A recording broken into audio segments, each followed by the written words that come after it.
que soit l'issue de toutes les marches, les jeunes, nos enfants et ma fille ont déjà gagné. Tout comme les Gilets jaunes et le Front commun syndical, ce 13 février encore, ont mis à l'agenda de la campagne électorale le thème du pouvoir d'achat, les jeunes ont mis l'écologie tout en haut de l'agenda politique. Et la mobilité est un thème qui combine très bien les deux sujets. D'un point de vue écologique et de décongestion du trafic, les transports publics et la multimodalité restent la meilleure solution. Tout le monde s'accorde aujourd'hui pour le dire. En tant que responsable des cheminots de la CSC, je suis particulièrement attachée à l'avenir du secteur ferroviaire, de ses travailleurs et d'un service de transport de qualité pour les voyageurs. Demain, après le 26 mai, vous devrez, si vous êtes élu, prendre position sur l'avenir du rail dans le cadre de la libéralisation du trafic voyageur national. Elle a été décidée au niveau européen. C'est l'Europe qui a tracé les grandes lignes, mais c'est vous, futurs élus de la majorité, car je vous le souhaite, qui devrez faire des choix. Vous pouvez soit placer le curseur sur une ouverture totale du marché, où n'importe quelle société pourra faire venir rouler des trains.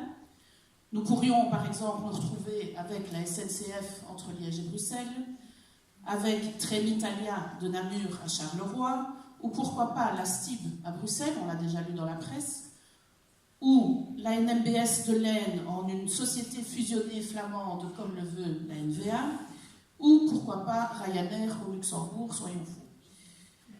Ou bien, vous pouvez, en tant que politicien demain, décider d'octroyer pour 10 ans encore les missions de service public à la seule SNCB. C'est ce que l'Europe nomme l'attribution directe. Entre les deux, tous les scénarios sont possibles.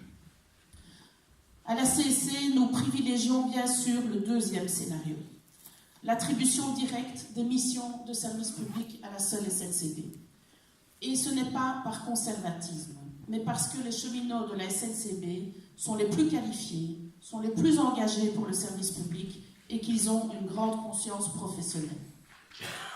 En France, où le trafic voyageur régional vient d'être ouvert à la concurrence, les autorités locales qui payent en France, ce n'est pas le fédéral qui paye au niveau des TER, exigent que ce soit les cheminots de la SNCF qui assurent les trains et leur entretien. Ils veulent bien des sociétés privées, ça ne les dérange pas d'avoir du low cost, ils croient qu'ils vont payer beaucoup moins cher, mais par contre, ils veulent que ce soit du personnel qualifié et les garanties de sécurité du personnel de la SNCF. De plus, pour le voyageur, cela n'aura de concurrence que le nom.